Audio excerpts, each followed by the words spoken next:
দর্শক, আমাদের সাথে উপস্থিত আছেন সাবেক সাধারণ সম্পাদক জাহাঙ্গীরনগর বিশ্ববিদ্যালয় শিক্ষক সমিতি অধ্যাপক ডক্টর কামরুল আহসান এবং সম্মিলিত প্রাইভেট বিশ্ববিদ্যালয় শিক্ষার্থীদের সমন্বয়ক ও এনএসসিও শিক্ষার্থী হাসিবুল হোসেন শান্ত। এছাড়া জুমে আমাদের সঙ্গে যুক্ত হচ্ছেন আয়াতুল্লাহ বেহেশতি, কেন্দ্রীয় সমন্বয়ক বৈষম্য বিরোধী ছাত্র আন্দোলন বেসরকারি বিশ্ববিদ্যালয় শাখা। আমার প্রথম প্রশ্নটি ডক্টর কামরুল আহসান আপনার কাছে। এই যে বৈষম্য বিরোধী ছাত্র আন্দোলন থেকে ছাত্র জনতার গণ অভ্যুত্থান, বর্তমান যেই সরকার ছিল প্রধানমন্ত্রী শেখ হাসিনার সরকার, সেই সরকারের শেষ মুহূর্তে পদত্যাগ, সব মিলিয়ে এই বিষয়টিকে কিভাবে দেখছেন এবং একটি নতুন সুন্দর বাংলাদেশের যে স্বপ্ন দেখছি আমরা সবাই, সেই স্বপ্ন কিভাবে বাস্তবায়ন সম্ভব? ধন্যবাদ আপনাকে। সরকার পতন এবং সরকার প্রধানের এইভাবে যাওয়াটা কোনোভাবেই রণাঙ্গনে যুদ্ধ করে স্বাধীন হওয়া একটি দেশের জন্য সম্মানজনক নয়।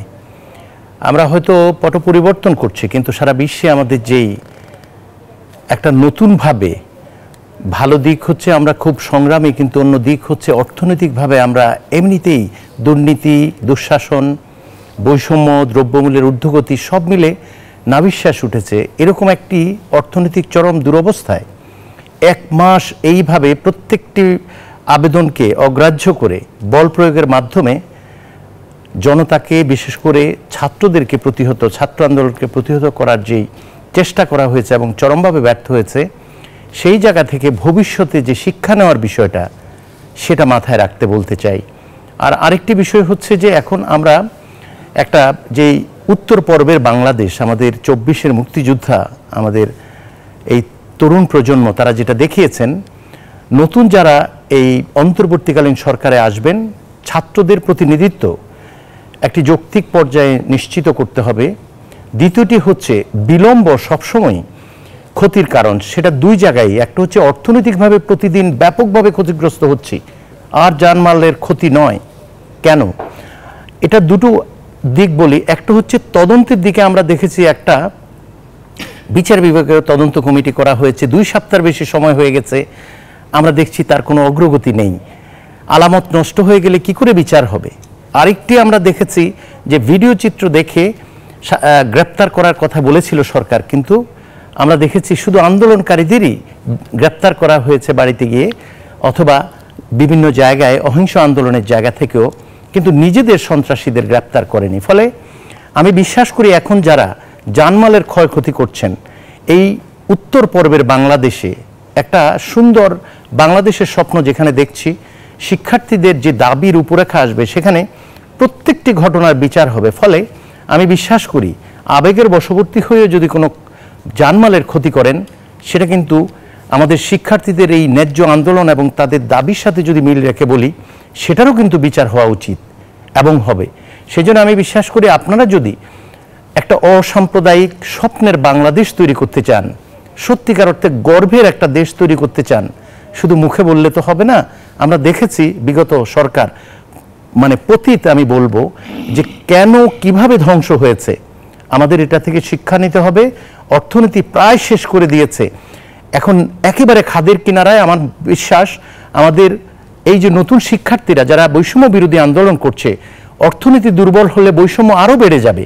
সেই জন্য রাষ্ট্রের যেই সংস্কারের জায়গাটা, অর্থাৎ রাজনৈতিক সংস্কার এবং রাষ্ট্রীয় সংস্কার, যেটা এই দুটোই কিন্তু জরুরি, তার সাথে অর্থনীতিকে বাঁচিয়ে কাজটা করতে হবে। সেজন্য আমি বিশ্বাস করি যারা এর সঙ্গে সংযুক্ত আছেন, আমরা যেন ভুলে না যাই যে আমরা বেঁচে থাকলে সংস্কার করতে পারবো। আর সংস্কার করলে রাজনীতির সুযোগ যারা নিতে চান, তাদের বলে দিচ্ছি রাজনীতি করা সম্ভব সুস্থ একটা জায়গায়। ফলে কোনোভাবেই প্রত্যেককে এইটা মাথায় রাখতে হবে। এখানে যারা সুযোগ সন্ধানী অথবা যারা ভুল করতে চাচ্ছেন, মনে রাখবেন এই নতুন প্রজন্মের কাছে তারা সবাই চিহ্নিত হবেন এবং আপনারা বিচ্ছিন্ন হবেন, ঠিক পতিত সরকারের মতোই। সেজন্য বিশ্বাস করি জনসম্পৃক্ততার স্বার্থে, দেশের অর্থনীতিকে আরও সমৃদ্ধ করার স্বার্থে এবং মেধাভিত্তিক বৈষম্যহীন আপনারা যেই সুন্দর একটা বাংলাদেশ চান, সুন্দর শিক্ষা প্রতিষ্ঠান চান, যেখানে শিক্ষকরা নতজানু হবে না, যেখানে সকল ছাত্র সংগঠন, শিক্ষার্থী মানেই হচ্ছে সহ অবস্থান, সেটা যদি আপনারা নিশ্চিত করতে চান, সকল পর্যায়ে সবাইকে কিন্তু সহযোগিতা করতে হবে। এখানে অন্য কোনো সুবিধা নেওয়ার সুযোগ নেই। আমি শিক্ষার্থীদের আন্দোলনকারী যারা, তাদের কাছে বিনীত অনুরোধ করতে চাই, এই সুন্দর সংস্কারের যেই ভিত্তি রচনা করেছেন তারা, এটা কিন্তু একটা স্বাধীনতার অর্জন, কিন্তু রক্ষা করা তারও চেয়ে কঠিন, সেটা যেন আমরা ভুলে না যাই। সেজন্য সজাগ দৃষ্টি রাখবে এবং সকল প্রক্রিয়ায় শিক্ষার্থী নেতৃবৃন্দের অংশগ্রহণ নিশ্চিত করা প্রয়োজন বলে যারা এই প্রক্রিয়ায় থাকবেন তাদের স্মরণ করিয়ে দিতে চাই। ডক্টর কামরুল হাসান, আরেকটি বিষয়ে জানতে চাই, বিশেষ করে এই যে বৈষম্য বিরোধী ছাত্র আন্দোলন চলার সময়ে বিশ্ববিদ্যালয় প্রশাসন, বিশেষ করে বিশ্ববিদ্যালয়ের উপাচার্যদের যেই ভূমিকা দেখেছেন সেটি অনেকটা প্রশ্নবিদ্ধ বলা হয়। তারা শিক্ষার্থীদের নিরাপত্তা দিতে ব্যর্থ হয়েছেন। শিক্ষাঙ্গন ঢেলে সাজানোর দাবি আসছে। কেমন শিক্ষাঙ্গন আমরা চাই? বাংলাদেশের শিক্ষাঙ্গন, নতুন বাংলাদেশের শিক্ষাঙ্গন কেমন হওয়া উচিত? শিক্ষাঙ্গনটা একটা সঠিকভাবে পরিচালিত হলে যেটা হতো, আমাদের শিক্ষার্থীরা স্বশিক্ষায় শিক্ষিত, আমি বলবো।